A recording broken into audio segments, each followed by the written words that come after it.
I'm Lang Power. I'm here with Vernon Price. Vernon, you and I spoke a little over a year ago, and your situation has changed a bit. When we spoke last year, you were homeless.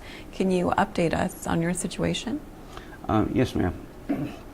I have now, since November 28th of 2013, become housed, permanently supportive housed, through Turning Point. Congratulations. Thank you. They have a HUD, Housing and Urban Development program that they receive for chronically homeless people. Tell us a little bit about that process. How did you get connected with Turning Point? Last time we spoke, you had mentioned some agencies that you were affiliated with, just kind of the timeline of it and to eventually being housed. Well, I have been a part of Turning Point as a member of their Empowerment Center, which is a center for the Proposition 63, the Mental Health Service Act, that basically tries to improve the quality of life for those with a mental illness diagnosed. So, and they are ran by Turning Point. So at one point I had asked to see if they had any housing elements as behavioral health and different entities. Was informed that they did, and it was set forth for chronically homeless people. Now, also sitting on the continuum of care here in Stanislaus County, and before I moved here from Madera, I was sitting on the Homeless Coalition. So having foreknowledge of, some entities requiring a source of income was quite, complexing to me. Because knowing that a chronically homeless person that has been homeless for over 2 years has not had a documented source of income. So Turning Point, the director, Ron Gilbert, had to placed me as an intake for his housing, and was actually graciously live now at 1619 Timothy Avenue here in Modesto. That's wonderful, wonderful news. So the entire time that you entered into Turning Point's program to the time that you were housed, what is that? What would your estimate be? You mean time frame?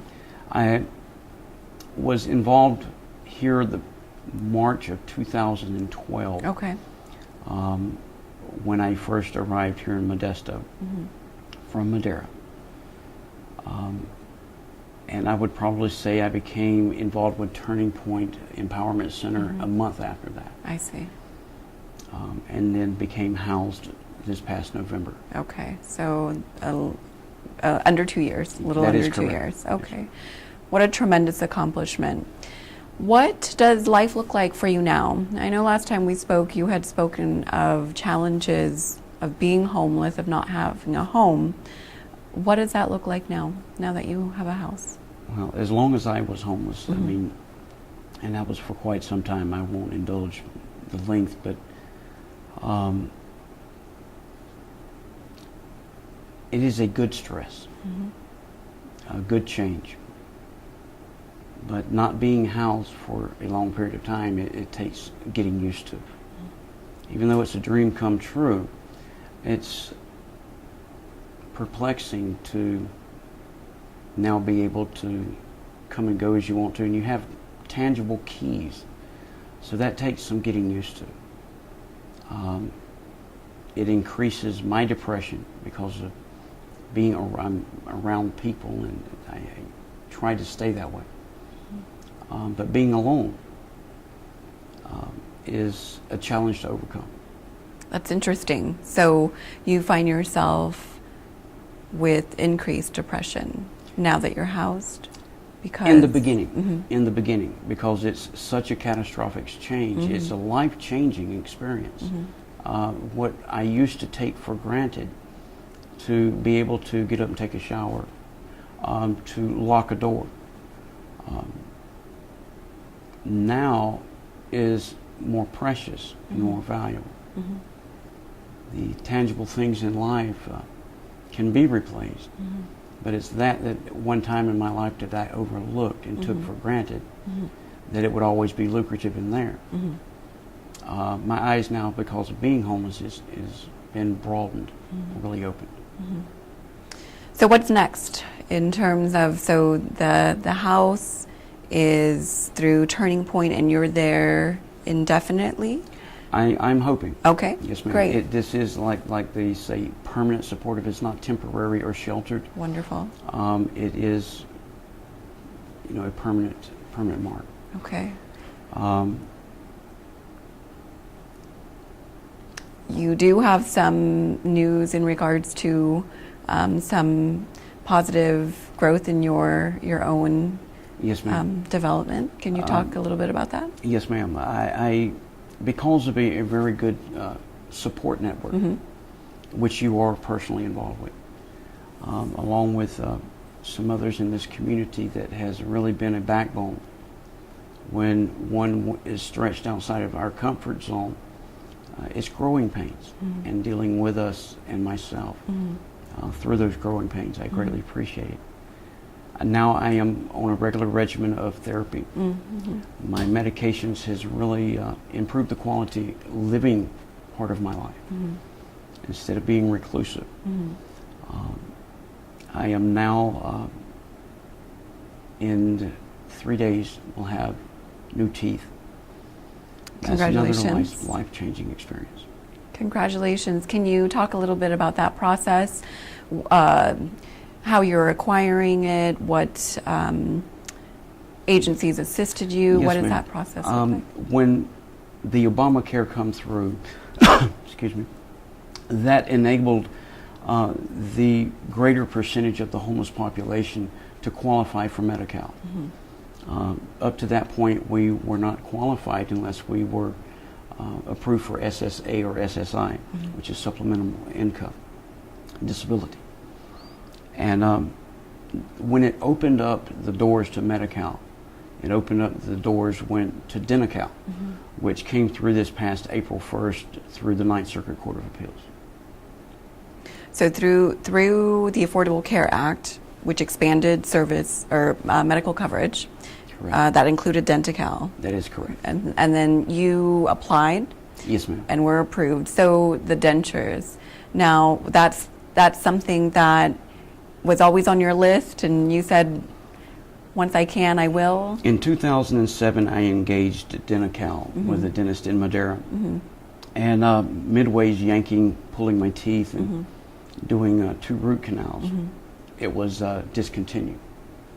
So it has been a dream. It has. So you've started this process before. Yes, ma'am. You started, and so now you're able to be on the way to complete it. Finally to complete something. Okay. And when is a projected date for that? It will be the 24th of this month. Oh, Yes, of ma'am. July. So within this week. Yes, ma'am. That's wonderful. What impact do you foresee that having? To really be hard words, it's going to be a very good situation. I'll be able to, I've always smiled inwardly, but being able to smile outwardly without being stereotyped or judged or ridiculed. That will actually be a improvement of quality of life. So it's going to help with your image that you're projecting. It's going to match what you feel inside. Exactly. How about kind of prospects that just you have for yourself, goals that you've kind of set?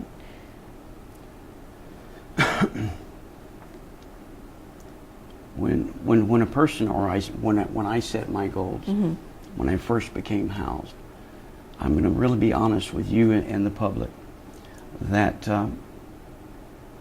it has juggled from the front burner to the back burner. I've learned to prioritize, and that is okay to be changed as we go through the journey, because my teeth were not a priority even after I got housing. That was a dream, but it was not on the front burner of life. because I have gotten used to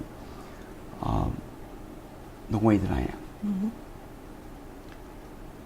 and became complacent that this was the way it was going to always be. Now that these opportunities are partly obstacles, I can turn those obstacles into opportunities. It sounds like you have. It sounds like you've allowed this opportunity to really open the doors to other things that you hope to happen. So what other things do you hope for your future? I'm still wanting and needing to be what I am, an advocate Mm-hmm. for those that are homeless and mentally ill. Mm-hmm. Because I could not pay it back to those, nor would I try to disrespect one for trying to pay back, but I can pay it forward. Mm-hmm. I'm wanting to get state licensed peer support specialist Okay. training implemented here, not just for myself, but for others that can decide to have a living wage, not a minimum wage Mm-hmm. job, Mm-hmm. where we become independent instead of dependent. Mm-hmm. And that's a journey all in itself. Mm-hmm. I have found that out. I thought it was going to be overnight. Mm-hmm. I couldn't handle it overnight. Mm. It would be too overwhelming. Mm-hmm. It would be too good to be true. Mm-hmm. Mm-hmm. And That's- knowing that a person can actually be vulnerable, Mm-hmm. to show emotion, again, without being ridiculed, that it's okay to shed the joyful tears, takes some re-getting used to. Yes, it is a journey. And that's a very strong theme that I find in our conversations, is your desire to use your experience as a reference point so that you can assist in the alleviation of homelessness and the challenges that that population faces. What can you share to the audience and to other people who may be experiencing what you experienced a year ago or just a couple of months ago through your journey? It's in depth. Because not only does society judge, I've also found myself judging. And the system and the community is not the only one to change. Mm. Now, knowing that for a long period of time and coming to the acceptance of that only just recently, and accepting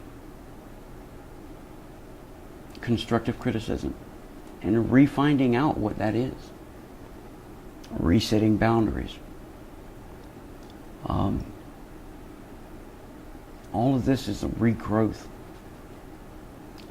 Some of it has to be relearned. Mm-hmm. And one has to be willing to do that. Mm-hmm. And that's painful. Mm-hmm. But I do say this much to consumers and providers, that it can be done.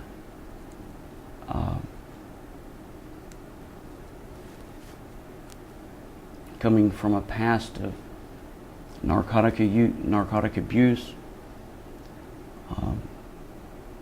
being in prison, on parole, but also starting an organization called Homeless Helping the Community. Also being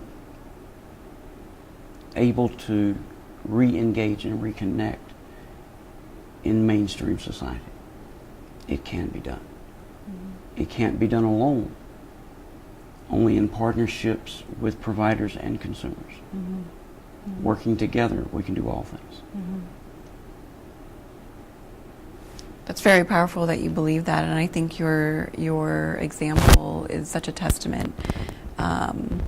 Any progress requires vigilance to keep it. So thank you. I do want to say this much. I could not be where I'm at, not bragging, but I could not be where I'm at today without the support of the providers of this community. Because, like I said, I couldn't have done it alone. How were they impactful? Being there where society sometimes thinks our crises are minute, Okay. not minimizing that, letting us be in the moment and knowing not just hearing the words that someone's there with you through this journey, but being a part of that journey, knowing that one's not alone, knowing that I'm not the only one that has been through this, and I can share that with others as they grow. I can also share that with the community as we grow together. Building stronger lives builds a stronger community and more vibrant county. Thank you. Thank you. You moved into your home Thanksgiving weekend, correct? Is Yes, that ma'am. okay? So that's a really special time. How has having a home changed your life?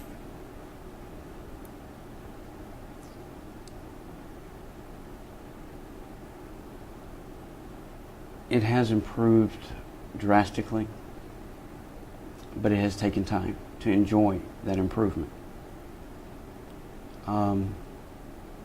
Hoping again, living again, and overcoming the fear and worry and of having to relocate again. Is this really as it appears? But it's also difficult when you receive housing with no supportive services. When you have to go out on your own and inquire these services. That's growing up again. Was that your experience? Yes. It wasn't that I was denied probably the services through Turning Point, as it was as pushing one out of the nest. Because how am I going to fly if I don't expand my wings? Housing is a critical part of one's life, stability, in re-engaging society, proactive. The importance, not just of one implementation of housing, but services with housing, is critical, is very critical.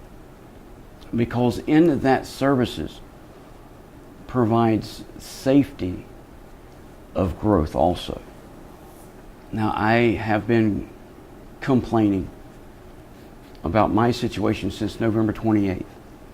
And just sitting here today, realizing that I haven't been denied, that it's been for growth. Just sitting here realizing that now, that I should have realized that before. But I really believe what you're saying is critical. It's a team effort, joint with services and housing, helps build a home.